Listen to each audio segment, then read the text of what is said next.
Hi ಎಲ್ರಿಗೂ ನಮಸ್ಕಾರ, welcome back to my YouTube channel. ಬೆಳಗ್ಗೆ 4 ಗಂಟೆಗೆ ಎದ್ದೆಲ್ಲ ಕೆಲಸ ಮಾಡ್ಕೊಳ್ಳೋಣ ಅಂತ ಅಂದ್ಕೊಂಡೆ. ಹಾಗೆ ಲಾಸ್ಟ್ ವೀಡಿಯೋದಲ್ಲಿ ನಾನು ಹೇಳಿದ್ದೆ ಲಾಭದ ಬಗ್ಗೆ ಹೇಳ್ತೀನಿ ಅಂದ್ಬಿಟ್ಟು. ನನಗೆ ನನ್ನ ಪ್ರಕಾರ ಏನು ಅನ್ನಿಸ್ತು, 5 ಮಂತ್ಸ್ ಆಯಿತು ನಾವು ಸ್ಟಾರ್ಟ್ ಮಾಡಿ.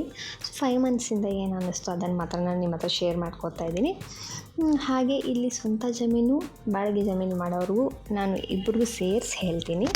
ನೀವೆಲ್ಲೆಲ್ಲಿ ದುಡ್ಡು ಖರ್ಚು ಮಾಡ್ತೀರಾ, ನಿಮಗೆ ಹೇಗೆ ಲಾಸ್ ಅನಿಸುತ್ತೆ ಅಂತ ಹೇಳಿಬಿಟ್ಟು. ಸೊ ಸ್ವಂತ ಜಮೀನು ಬಾಡಿಗೆ ಜಮೀನು ಇರೋರಿಗೂ ಸೇರಿಸಿದನ್ನು ಹೇಳ್ತೀನಿ.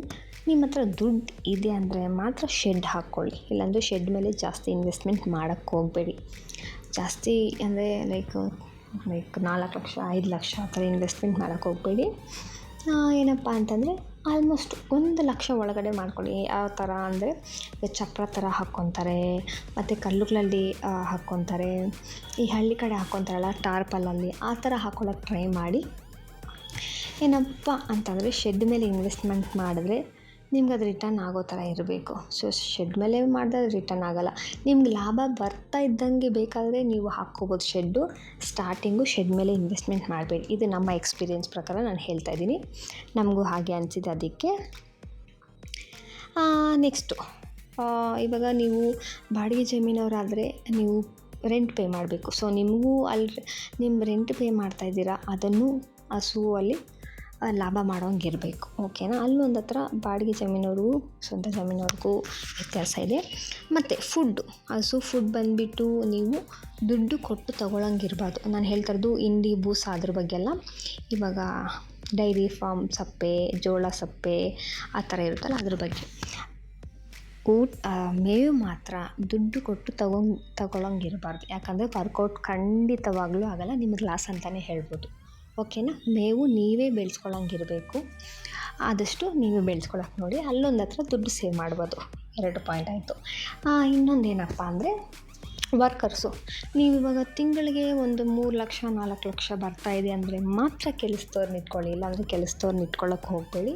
ಆ್ಯಂಡ್ ಕೆಲಸದವ್ರನ್ನ ಇಟ್ಕೊಂಡು ಕೆಲಸ ಮಾಡೋ ಅಂಥವ್ರನ್ನ ಇಟ್ಕೊಳ್ಳಿ.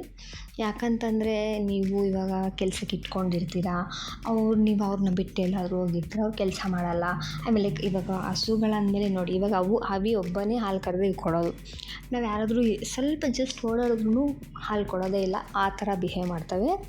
ಸೊ ಅದ್ರ ಮೇಲೆ ಆ ಥರ ಇವಾಗ ಹಾಲು ಚೆನ್ನಾಗಿ ಕರೆಯೋ ಅಂಥವ್ರಾಗಿರಬೇಕು, ಕೆಲಸ ಚೆನ್ನಾಗಿ ಕಷ್ಟಪಟ್ಟು ಕೆಲಸ ಮಾಡೋರಾಗಿರಬೇಕು. ಅಂಥವ್ರನ್ನ ಇಟ್ಕೊಳ್ಳಿ. ಫಸ್ಟ್ ನಿಮ್ಗೆ ಇನ್ಕಮ್ ಜಾಸ್ತಿ ಬರ್ತಾಯಿದ್ರೆ ಮಾತ್ರ, ಇಲ್ಲಾಂದರೆ ಬೇಡ. ಏನಪ್ಪ ಇದೆಲ್ಲ ದುಡ್ಡು ಸೇವ್ ಮಾಡ್ತೀವಲ್ಲ, ಈ ದುಡ್ಡೆಲ್ಲ ಸೇರಿ ಹಸು ಮೇಲೆ ಇನ್ವೆಸ್ಟ್ಮೆಂಟ್ ಮಾಡಿ. ನೀವು ಬರೀ ಹಸು ಫಾರ್ಮ್ ಮಾಡ್ತೀನಂದರೆ ಮಾತ್ರ ಹಸು ಮೇಲೆ ಇನ್ವೆಸ್ಟ್ಮೆಂಟ್ ಮಾಡಿ. ನೀವೆಷ್ಟು ಇನ್ವೆಸ್ಟ್ಮೆಂಟ್ ಮಾಡ್ತೀರೋ ಅಂದರೆ ಲೈಕ್ ನೀವು ಹಾಲು ಕೊಡೋ ಅಂಥ ಹಸು ಮೇಲೆ ಇನ್ವೆಸ್ಟ್ಮೆಂಟ್ ಮಾಡಿ.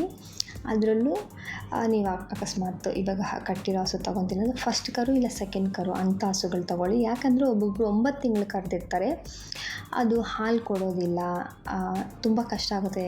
ನಾವು ಅಷ್ಟು ದುಡ್ಡೆಲ್ಲ ಹಾಕಿ ತೊಗೊಬಂದಿರ್ತೀವಿ, ಹಾಲು ಕೊಟ್ಟಿಲ್ಲ ಅಂದರೆ ಹೆಂಗಿರುತ್ತೆ ಅಂತ ನಮಗೂ ಗೊತ್ತು. ನಮ್ಮ ಹಸುಗಳು ಹಂಗೇ. ನಾವು ಆಲ್ಮೋಸ್ಟ್ ಒಂದು 4 ಲಕ್ಷವರೆಗೂ ಇನ್ವೆಸ್ಟ್ಮೆಂಟ್ ಮಾಡಿದ್ವಿ ಹಸು ಮೇಲೆ. ಬಟ್ ನಮ್ಗೆ ಅಷ್ಟೊಂದು ಹಾಲು ಕೊಡ್ತಾಯಿಲ್ಲ. ಹಂಗಂತ ನೋಡಿ, ಫಸ್ಟ್ ಥಿಂಗು ಸ್ಟಾರ್ಟಿಂಗಲ್ಲಿ ಲಾಭ ಯಾರೂ ಮಾಡೋಕ್ಕಾಗಲ್ಲ. ಅದು ಯಾರೇ ಆಗಲಿ, ನೀವಾಗಲಿ ನಾನಾಗಲಿ ಯಾರೇ ಆಗಲಿ ಲಾಭ ಮಾಡೋಕ್ಕಾಗಲ್ಲ. ಸ್ವಲ್ಪ ತಾಳ್ಮೆಯಿಂದ ಇರಬೇಕಷ್ಟೇ. ಯಾವುದೇ ಬಿಸ್ನೆಸ್ ಆಗಲಿ, ಅದು ಫಾರ್ಮ್ ಆಗಲಿ ಇಲ್ಲ ಸಣ್ಣ ಪುಟ್ಟ ಬಿಸ್ನೆಸ್, ಟೀ ಶಾಪ್ ಆಗಲಿ, ಒಂದು ಬೇಕ್ರಿ ಆಗಲಿ ಇಲ್ಲ ಒಂದು ಹೋಟೆಲ್ ಆಗಲಿ, ಸ್ಟಾರ್ಟಿಂಗು ಯಾವುದೂ ಲಾಭ ಬರೋಲ್ಲ. ನಾವು ನಮ್ಮ ಕೈಲಿ ಎಷ್ಟಾಗುತ್ತೋ ಅಷ್ಟು ಎಫರ್ಟ್ ಆಗಬೇಕು. ಸಕ್ಸಸ್ ಅನ್ನೋದು ಬಂದೇ ಬರುತ್ತೆ, ಅದು ನನ್ನ ನಂಬಿಕೆ. ನಮ್ಮ ಹಸುಗಳು ಕೊಡ್ತಾಯಿಲ್ಲ ಅಂತ ಹೇಳ್ಬಿಟ್ಟು ನಾವೇನು ಇದಾಗಿಲ್ಲ, ಕೊಡ್ತವೆ, ಅದಕ್ಕೂ ಟೈಮ್ ಇದೆ. ಒಂದಲ್ಲ ಒಂದಿನ ಸಕ್ಸಸ್ ಆಗುತ್ತೆ ಅನ್ನೋ ನನ್ನ ನಂಬಿಕೆ ನಾನು ತುಂಬ ಬಲವಾಗಿ ನಂಬಿದ್ದೀನಿ. ಹಾಗೆ ನಾನು ಹೇಳ್ತಿದ್ದೆಲ್ಲ, ಸೊ ನೀವೆಷ್ಟು ಹಾಲು ಹಾಕಿದ್ರೆ ಅಷ್ಟು. ಇವಾಗ ದಿನಕ್ಕೆ 500 ಲೀಟ್ರ್ ಹಾಕ್ತಿದ್ದೀರ ಅಂದ್ಕೊಳ್ಳಿ, 500 ಇಂಟು 15 ಡೇಸ್ ಅಂದರೆ ಪ್ರೈವೇಟ್ ಗೌರ್ಮೆಂಟ್ ಹೇಳಿದ್ರೆ 15 ಡೇಸ್ಗೆ ಒಂದ್ಸಲ ಬರೋದು.